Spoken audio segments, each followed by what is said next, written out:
Matagumpay ang naging candidate forum, peace covenant at pagpresenta ng mga loose firearms sa munisipalidad ng Libak, Sultan Kudarat. Nakarang araw, ika-30 ng Enero, taong kasalukuyan, nangyari ang naturang pagtitipon sa Libak Gymnasium sa lungsod ng Libak, Sultan Kudarat na dinaluhan naman ng Municipal Mayor ng naturang lugar, Mayor Frederick Celestial, Municipal Vice Mayor Melchor Alarcon, mga SB members, Municipal Local Government Operations Officer Almi Castillo, Commission on Elections Officer Reginald Abad, Brigadier General Michael Santos, 603rd Infantry Brigade, 6th ID Commander Colonel William Paksoy Jr.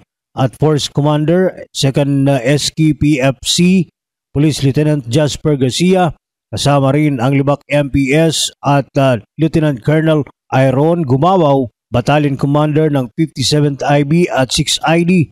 Ang mga naturang lokal na mga kandidato ay nangangako para sa mapayapa, matiwasay at maayos sa takbo ng election 2025 kasama ang espiritu ng demokrasya at sa pangalan ng paglilingkod sa bayan. Para maiwasan naman ang karahasan ay kasamang inipresenta ng puwersa ng gobyerno ang mga nakolektang loose firearms. Idinagdag pa ng puwersa ng gobyerno na ang kaguluhan sa eleksyon ay nagsisimula lang sa mga supporters, simpleng kantsawan hanggang mauwi na sa hindi magandang pangyayari.